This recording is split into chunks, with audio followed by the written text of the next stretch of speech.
इस टाइम पे काफ़ी चर्चा का विषय बना हुआ है हमारे देश की जनगणना। दोस्तों, हमारे देश की जो जनगणना है वो स्टार्ट हो चुकी है और इस जनगणना में जो सबसे प्रमुख चर्चा का विषय है वो आपसे पूछे जाने वाले 33 सवाल।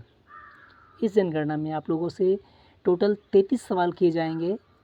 दोस्तों, इन सवालों को जानने से पहले मैं आप लोगों को बताना चाहूँगा कि जो इससे पहले जो जनगणना हुई थी हमारी, वो कब हुई थी और उसमें कितने सवाल किए गए थे और कौन-कौन से सवाल थे। दोस्तों, इससे पहले जो जनगणना हुई थी 2011 में हुई थी और ये जो 2027 में हो रही है, ये जनगणना वैसे तो 2021 में होनी थी, लेकिन उस टाइम पे कोविड चल रहा था जिसकी वजह से नहीं हो पाई थी। तो ये जनगणना अब कराई जा रही है। दोस्तों, जो 2011 में जनगणना हुई थी उसमें टोटल 29 सवाल किए गए थे।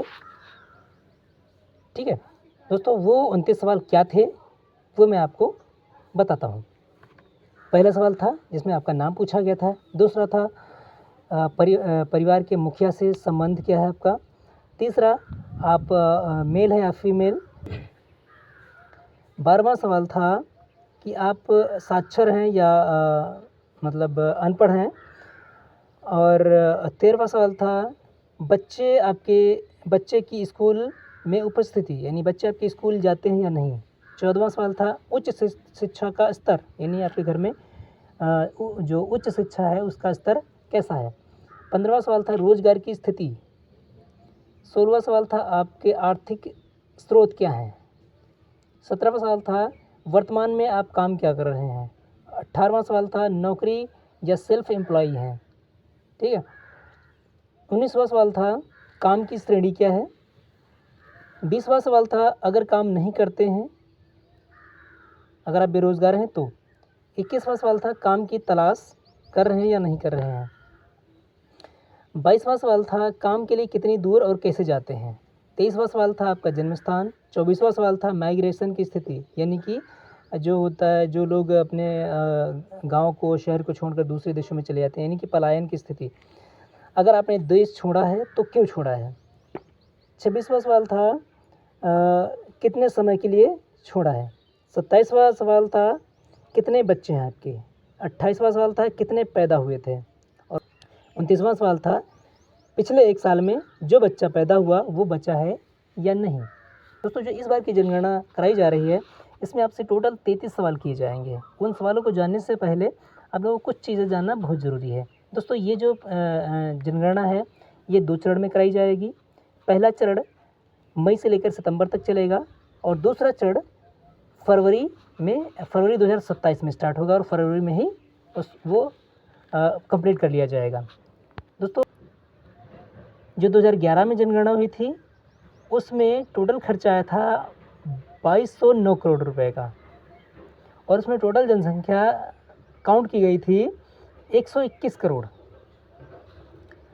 ये जो इस बार की जनगणना हो रही है इसमें टोटल खर्च आ रहा है 11,718 करोड़। ठीक है। और इसमें टोटल 30 लाख कर्मचारियों को लगाया जाएगा और यह पहली डिजिटल जनगणना होगी। दोस्तों, ये जो 2027 में जनगणना हो रही है इसमें टोटल खर्च आ रहा है 11,718 करोड़ और इसमें टोटल 30 लाख कर्मचारियों को लगाया जाएगा।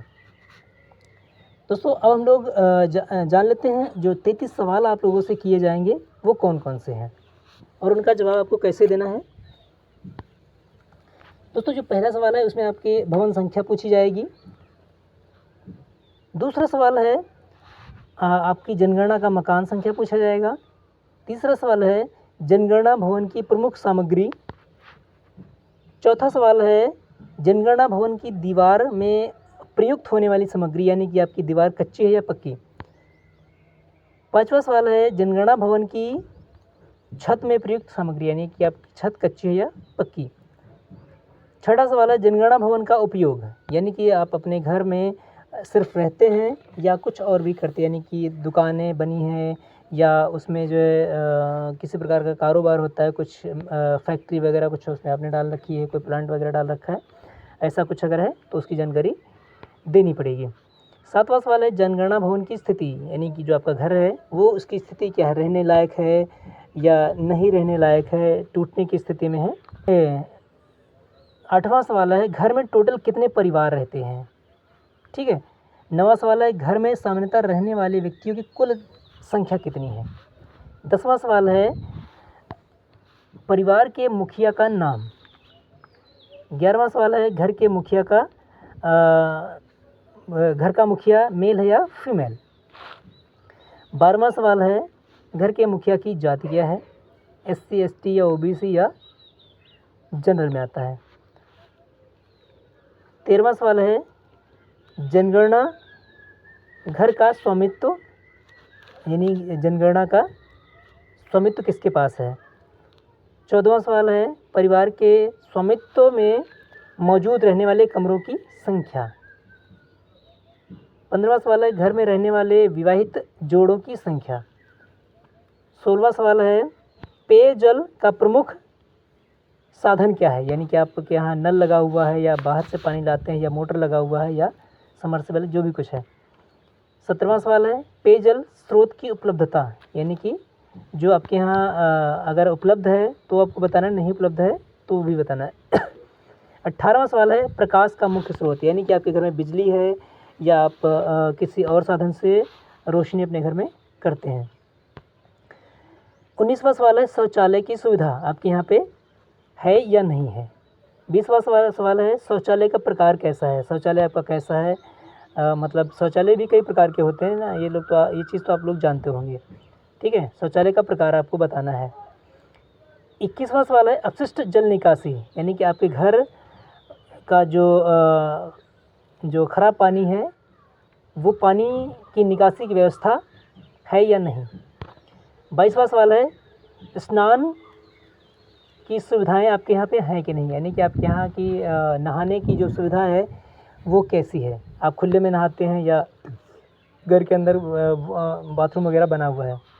दोस्तों 23वां सवाल है आपके यहाँ पे LPG कनेक्शन है या नहीं। 24वां सवाल है खाना पकाने में प्रयुक्त होने वाला ईंधन, यानी कि आप LPG यूज़ करते हैं या आप जो है वो क्या नाम इसका लकड़ी से खाना बनाते हैं। 25वां सवाल है आपके यहाँ घर में रेडियो या ट्रांजिस्टर वगैरह है या नहीं है। 26वां सवाल है टेलीविज़न आपके घर में है या नहीं है। 27वां सवाल है इंटरनेट की सुविधा है या नहीं। 28वां सवाल है आपके घर में लैपटॉप या कंप्यूटर डेस्कटॉप वगैरह है या नहीं है। 29वां सवाल है टेलीफोन मोबाइल नंबर स्मार्टफोन वगैरह है या नहीं है। 30वां सवाल आपके घर में साइकिल मोटरसाइकिल है या नहीं है। 31वां सवाल है कार जीप मोटरसाइकिल और आपके घर में कार जीप ट्रैक्टर वगैरह है या नहीं है। 32वां सवाल है घर में मुख्य रूप से खाया जाने वाला अनाज आपके घर में प्रायः कौन सा अनाज इस्तेमाल में आता है, सबसे ज़्यादा इस्तेमाल में कौन सा अनाज आता है। 33वां सवाल है जो सबसे लास्ट सवाल है वो है आपका मोबाइल नंबर, आपसे आपका मोबाइल नंबर लिया जाएगा जो कि सिर्फ़ और सिर्फ आपकी जनसंख्या गणना संबंधित संचार के लिए यूज़ किया जाएगा। इसके अलावा आपका आधार नंबर, आपका पैन नंबर, आपका अकाउंट नंबर, ये सब कुछ चीज़ें आपको नहीं देना है, ना तो आपसे कोई पूछेगा, ठीक है, या किसी प्रकार की OTP वगैरह भी आपसे नहीं पूछी जाएगी, ना तो आपको कोई फिंगर कहीं पर लगाना है, ठीक है। ये भी चीज़ें आप लोग ध्यान रखिएगा, बहुत ज़्यादा ज़रूरी है कि आपको कहीं पर कोई फिंगर नहीं लगाना है, कहीं पर आपको किसी कागज़ पे साइन नहीं करना या किसी कागज़ पे अंगूठा नहीं लगाना या किसी मशीन पे भी अंगूठा नहीं लगाना है, और ना तो आपको किसी को कोई OTP बताना है, और ना तो आपको अपना बैंक अकाउंट नंबर बताना है, ना तो आपको अपना पैन नंबर बताना है, ना तो आपको अपना आधार नंबर बताना है, ठीक है। तो दोस्तों जनसंख्या से संबंधित दोस्तों जनगणना से संबंधित कुछ जानकारी जो ज़रूरी थी वो मैंने आप लोगों को बता दी है दोस्तों। और मैं आप लोगों को बताना चाहूँगा कि इससे संबंधित अगर आपको कुछ और जानकारी चाहिए तो आप हमें कमेंट में बताइएगा, तो हम आपको उसके विषय में भी जानकारी दे देंगे। ओके दोस्तों, धन्यवाद, मिलते हैं अगले वीडियो में, तब तक के लिए नमस्कार।